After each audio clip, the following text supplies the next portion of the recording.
Thank you for tuning into the JMKing podcast with Jonathan M. King. That's me. You can listen on all major podcast platforms, including but not limited to Apple Podcasts, Spotify, the Podbean app, Google Podcasts, Pandora, Amazon Music, and Amazon Echo. Visit my website, jmkingpodcast.podbean.com. The link to my RSS feed is there as well. Last but not least, subscribe to the YouTube channel, JMKing Vids Pods, and follow me on Twitter at JMKing Vids Pods. All links can be found in the description. And now, on with the episode.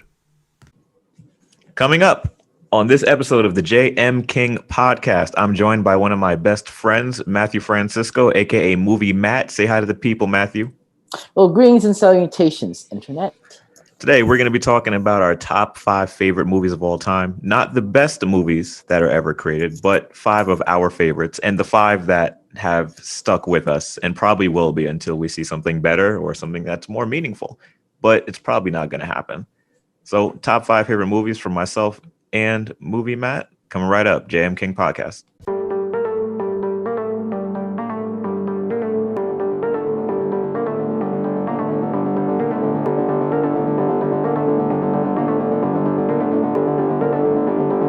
First up, the year is 2009. Avatar is sweeping the box office, but another science fiction film was released that meant way more to me and, in my opinion, was infinitely better. Directed by Neil Blomkamp, who unfortunately at this point is kind of a one-hit wonder because his latter films were not as critically or commercially accessible as this film we're about to mention. There's a lot of secrets in District 9. Yes, District 9 is my number 5 favorite movie of all time. When you talk about a science fiction film that gives you everything that you want, but also surprises you with things that you're not expecting, District 9 does it in spades. We have a cast of people who, to me, were completely unknown, which immerses me in the movie even more so. I don't see the actors. I see the characters. I don't see the actors here. Special shout outs to Charlton Copley. This was actually his first acting role, and he knocked it out of the park. The action is stellar. The CGI effects, special effects, all of that stuff still holds up today. But when we talk about science fiction films, what really needs to hold up with science fiction films, besides just the graphics and the spectacle of it all, are the themes. And District 9 is a film that takes place in South Africa, coincidentally, well, probably intentionally by the writers. And it's about these aliens who come to our planet and they end up living in shanty towns and they don't have the same rights as humans. And they're forced to live in this gated off section of Johannesburg, which is called District 9. And it's a lot of themes of racism, classism. What the food that they eat every day is not well prepared. It's not good quality food. They're not treated like equal to humans. They're forced to be separated from their families. Everything that they do is documented. The people are protesting to get them out of there. They're being kidnapped, and government people are running experiments on them because of how their weapons work and their advanced technology. The exploitation is there. The themes of exploitation are there. The themes of racism are there. The themes of classism are there. And of course, good science fiction is always a reflection on our world, some kind of cautionary tale on this is what we can become if we don't get ourselves together. What do you think about District 9, Matthew? Well, mind you, I've only seen the film once, and that was a few years ago.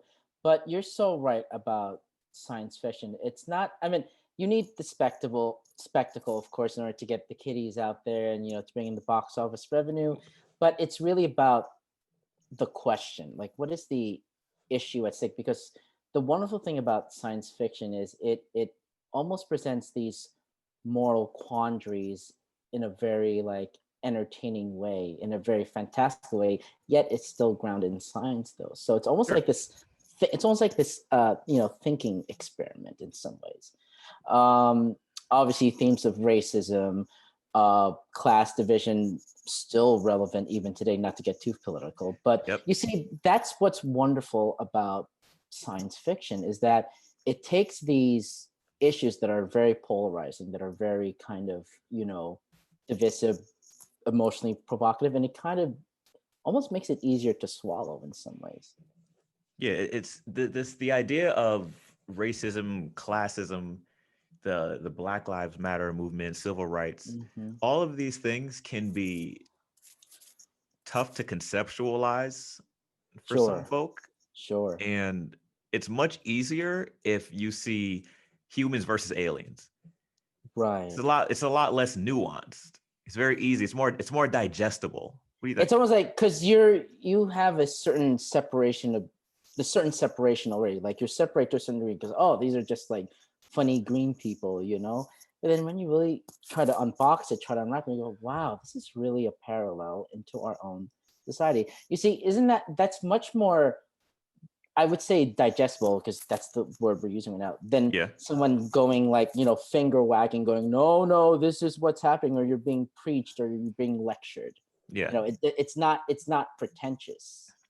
It's not pretentious. The movie, and the movie's awesome, and I think uh, a lot of these ideas. Let's talk about like the exploitation of these aliens. Hmm. There's a derogatory term used for them. They call them prawns. Hey, So yeah, we have okay. derogatory terms for a lot of the races and the people that we deem to be inferior to us. Hmm. And Hmm. also, there is so much potential and greatness within these aliens that we just kind of take and exploit them for. Like they came in a spaceship, which Right. already means that their technology is more extravagant than ours because we haven't even gotten humans to Mars. Hmm. So their space travel technology is already more advanced than ours. And then the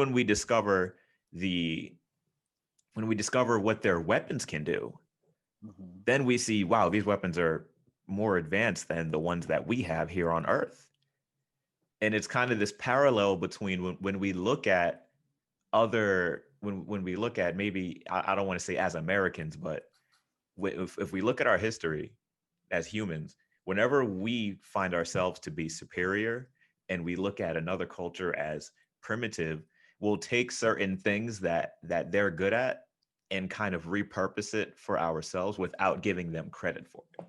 And I think a lot of people talk about the inventions that we take advantage of today, like the traffic signal lights or an ironing board. Apparently these are things that were invented by Black people, but we don't give the Black people who invented it credit, as if we're trying to suppress their intelligence, their greatness, their potential. And it's kind of the same thing with the prawns. We're gonna just we're gonna treat them like whatever. We're gonna put them in shanty towns and we're gonna feed them crap. If anything, they feed them like cat food. Hmm. But we're gonna take their weapons because their weapons are dope. But we're not gonna see the prawns as more intelligent and as more worthwhile as a race. But we're just gonna take the things that they're good at and like exploit them for it and use it for our own personal gain. And it's like this thing in science fiction where that flip where the humans are the villains and the aliens, who are usually the villains in science fiction stories, are actually the ones that we're kind of rooting for. Like, what do you think about that? Yeah, I mean, it's almost, again, putting us in this moral context. Like, who are the real heroes and villains in the story here? And Yes. again, it's almost, it can be a very tough pill to swallow, because these types of films ask the audience look to look themselves in the mirror and say, hey, am I like this, or am I in the danger of becoming something like this? Yeah. And what's great again, what's great about District 9 as we wrap up this part, it's like District 9, like I said, it gives you actually, like you said, Matthew, about getting kids out to see the spectacle, but don't take your Yeah, kids to see this. I mean, yeah, it is rated R. it's rated It is R, rated R. it's very violent. The language is obscene. But Hmm. if the people who like kind of want to go see a light show, a spectacle, the weapons are cool, the actions are cool, the aliens are super strong, they throw people, they kick people up like 30 feet into the air. The action is great. So it gives you that itch, it scratches that itch for you, the action sci-fi itch, but it also scratches that mental sci-fi, like you said, the quandary, the conundrum. The Who are the conundrum. real villains here? Right. Are the humans the villains? How close am I to exploiting somebody I know for their talent and skill without crediting them for it? So District 9, great film, recommend it. 2009, Neil Blomkamp. Let's move on. Matthew, your number 5. Okay, number 5. So we start my list with at the very, as the famous Julie Anderson, let's start at the very beginning. Well, I think I've developed a reputation to be quite a cinephile. And my Indeed. number 5 my number 5 pick, ladies and gentlemen, this is where the real journey begins.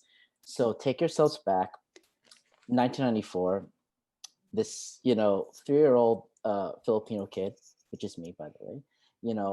My parents say, "Hey, we're gonna see a movie," and I go like, "Oh, you mean we're gonna watch something like on the TV?" He said, "No, no, no, no. We're actually going to like this place where it's big screen and like there's popcorn there. Then we sit in a big dark room and say, oh, okay, this sounds interesting." So look, it was the Lowe's 7 at Secaucus. We go in there. I know it's some sort of animated film of some kind. I said, sure. I was into animation. I watched like Nickelodeon and whatnot. And then I remember Nice. lights go down. I see this blue screen, Disney logo, like da da da da da da, da, and then the black screen, and I hear Batman, yeah, So yeah. So, ladies and gentlemen, my number 5 pick is none other than the 1994 seminal classic, The Lion King. I mean, Nice. like, hey, like Disney. For those of you who are uninformed, like the Walt Disney Company was going through a major shift in their animation division in particular. It was called the Disney Renaissance, and Hmm. they've had some massive solid hits. Little Mermaid, Beauty and the Beast in 1991, was the first anime film that was nominated for Best Picture. And that's when they only had 5 nominees. Okay, Wow. so and then what was their follow up to those two? We get The Lion King. I mean, like this kind of for me, I'm sure we're gonna have a lot of fun back talk as we continue. But like to me, this represents the peak of this Disney Renaissance period. It was like, the art style, just the opening alone should just sell anyways. Like if that Yes. that if you want to open a film, that's how you open a film. Like the grand scale, the African landscape, the music by Hans Zimmer, the African choir, and the fact that there is literally like no dialogue in the first, I would say, 2 to 3 minutes, and then you go through this whole like hero's journey from Simba going from a cub to being a young man. And you know as I watch the films or this film, years later, you realize, oh my god, this story, spoiler alert, is actually, if you think about it, it's about this young boy who witnesses his father murdered right in front of him and gets framed for the crime. I mean, that's pretty heavy. We were talking about Pretty like heavy, yeah. making things. We were talking about making things digestible, like in science fiction. I mean, like this is big themes that we're talking about here, and it's such a fun adventure all throughout. We have the Timon and Pumbaa, the sidekicks. We have the romance with Nala, and probably one of the greatest Disney villains of all time, like Scar, and it's just a great adventure throughout. Beautiful animation, memorable music. What more can you ask? What more can and what a great way to start kind of my love of film with that film itself. So the number 5 pick, not no choice, no choice. All Lion right. I think Lion King. Well, the first I love it because King. the first I Oh don't boy, here we go, here we go, here we go, here we no go. no no no I don't Okay. remember. And as a movie fan, it kind of like hurts that I really don't remember the first movie I saw in theaters. I really don't remember. My mom told me that we saw Little Mermaid when she was pregnant with me. That doesn't count. I'm sure that doesn't count, but Unless if you heard it phonetically through the womb, then I don't do you remember know. hearing like Sebastian go we're going I on? mean, you know why I will defend Little Mermaid to this day, and we'll talk, and we will have. That's another pod. That's That's another another. That's episode, another folks. pod. That's another pod for the Aladdin and Jasmine Yeah, and That's another episode. and Ariel. Yeah. But I think so. I think The Lion King. I do agree with you in the sense that it's kind of the peak in terms of the majesty of it all. And I think Mm, that's like the first animated movie that I think of when I think of like a moving painting and how much gravitas you can really establish visually in an animated film. These days, everything can look photorealistic, but there's something about the hand drawn yeah.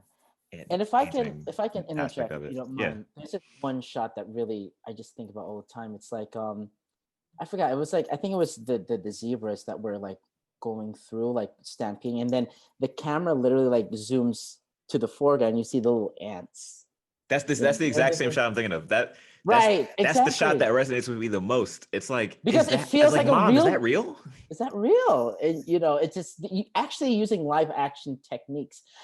Like that one shot where like Zazu is literally flying over Pride Rock, and because they always say the hardest thing in animation is camera movement because it's so hard to replicate like real camera movements in animation. Yes, But this film does it flawlessly. it does. I Flawlessly. think. Um, but you know what though? It's Ev- coming. I think it's he knows. We know. So I do think that the Lion King is actually overrated. I know. Look, but I think that the first half of that movie is so amazing, but the second half just doesn't live up to the first. Like everything that you talked about, all of the greatest things about it are in that first half. And it's like the movie just once after Hakuna Matata, it just the energy just changes. Maybe that's the point of the story, that the first half of it is about a kid who's looking forward to his future, and everything is, all the colors are bright and vivacious and almost Vivacious. ostentatious. That just so much color and energy and excitement because you're a kid and you're looking forward to growing up and thinking about how wonderful life's going to be when you can't wait to be king. And then life hits you. Your dad is murdered by your uncle, and it's just What the F? there go the colors, there goes the fun. I guess that's the point. But when I watched the second half of Lion King, it's just like, this can't be the same movie. I just can't wait to be king. It's great. Even the greatest one of the greatest villain songs of all time, "Be Be Prepared" by Scar. prepared. It's great. But then once once the Hakuna Matata's over, the only thing I look forward to in the second half of the movie is Rafiki when he does his Bruce Lee impression and starts screaming and back fisting hyenas and wow, Yeah. it's great. But I don't know. What do you think, Matthew, about my But that take? there's just no there's a lot to sure. I mean, when most people talk about Lion King, it is the first half. But see, in a way, that's kind of the hook to me, right? The first half is the hook. That's how you get people in. But then the second half really, it's almost a deconstruction of the Simba character, right? That's the Because you pathos. realize The second half of this pathos. the second half's the pathos, and then that scene when he has to like actually confront his father, the kind of Obi-Wan Kenobi scene, or for more literal people, the Hamlet scene where he Yeah. encounters his father, the ghost, and it's this notion of like taking your place in the circle of life, like not running away from your responsibilities. Sure, you had lofty ideals as a kid and you were slightly misguided, but no, you have to overcome those ideas and actually come back and be a man in your community. I know that you and I, Jonathan, have a lot of offhand conversations about how this notion of Simba's guilt is actually a farce. Yeah. But see, we the audience know that, but Simba doesn't. Like how Right. many Dramatic irony.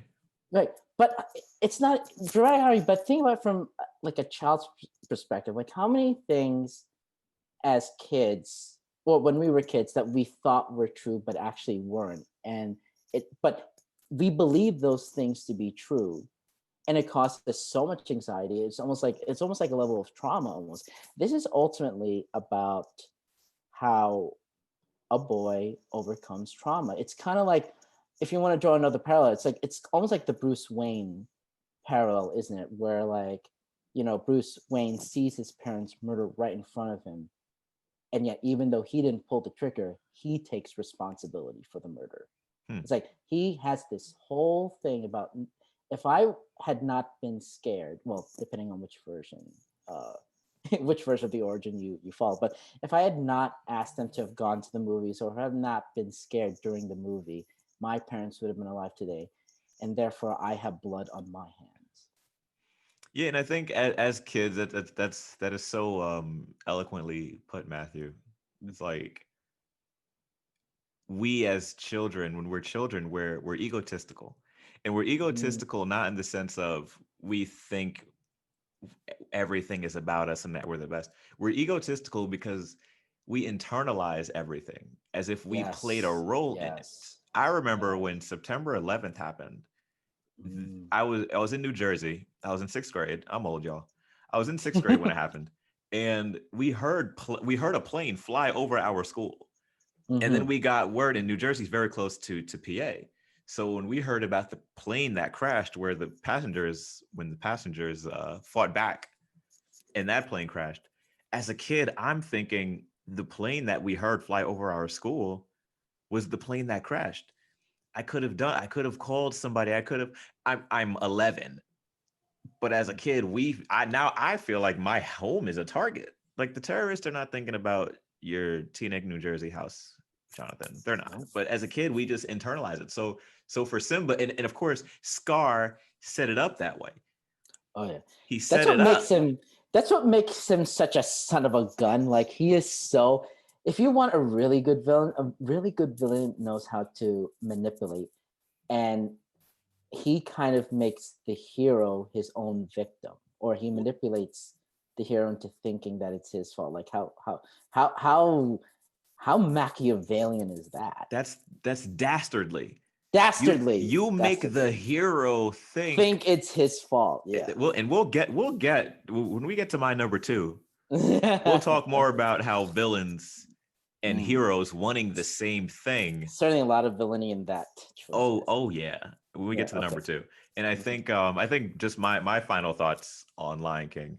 I think that you've kind of swayed me to this idea of the second half. Maybe the second half isn't maybe I shouldn't look at it as the second half not being as great as the first, but Yeah. more so thinking of the second half having a different focus. The second half's focus is about Simba having to like reconcile in his brain that, Mm. wait a second, I do have to take responsibility for certain things that are on me, but the responsibility I need to take is not owning up to my father's death, which wasn't my fault, but it's more so the throne is the throne Right. and it's mine, and I need to walk into that. I call it wearing you need to wear your confidence, you need to wear your leadership. And what was getting in the way of him was guilt that he shouldn't have had necessarily, because it wasn't his fault that his father was murdered. Nope. And Scar, even though Scar did tell the hyenas to kill Simba and they didn't, but Scar's mission was to have both of them murdered. But what ended up scarring Simba, pun not intended, what scarred him is like this guilt, and it's like this Mm. mental thing he had to get over. And for him, Yes. the journey is, I need to own up and take responsibility for my father's death so that I can face my uncle for the throne. But I should that doesn't make it any less of a journey mentally for Simba, whether or not he actually was responsible. Right. Right. So much good, a lot of good stuff there, man. A lot of good things to unpackage, and I, I guess we're getting to my final thoughts, but I just watched that film, today, and I just said, what a amazing microcosm for like the coming of age. I Yeah. think I did this one paper where like the hero's journey is such a parallel for the coming of age, going through various stages and whatnot. Hmm. And I just want to say I still get chills, and I'm focusing on the second half for my final thought.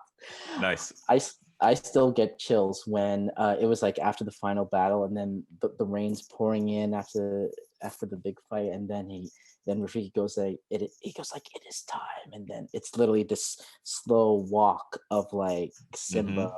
And the music. The music builds up. Oh. A fun fact, I do one more production fun fact before we go. Like that scene was so crucial, that Simba walking scene, that the directors of the film, I think of Rob Minkoff and Roger Alice, they personally animated that sequence themselves because they just wanted to get it right.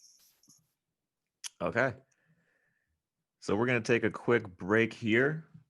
But before we go, you're not allowed to rent here anymore. Yeah. Our top fours coming up next on the JMKing podcast. Let's right go. after this. Hey listeners, this is Jonathan M. King here. Now I know we said we'll be right back after this break, and that's because Matthew and I originally conceived these 5 episodes as one giant inaugural episode, but we'd rather not overwhelm you, so we decided to split this up into 5 different pods. That being said, thanks again for spending your time here at the JMKing podcast. Stay tuned and keep listening on your podcast platform of choice. I'm on nearly all of them. Don't forget to visit my website, jmkingpodcast.podbean.com. Subscribe to the YouTube channel, JMKing Vids Pods, and follow me on Twitter at JMKing Vids Pods. With that, this is Jonathan M. King, signing off.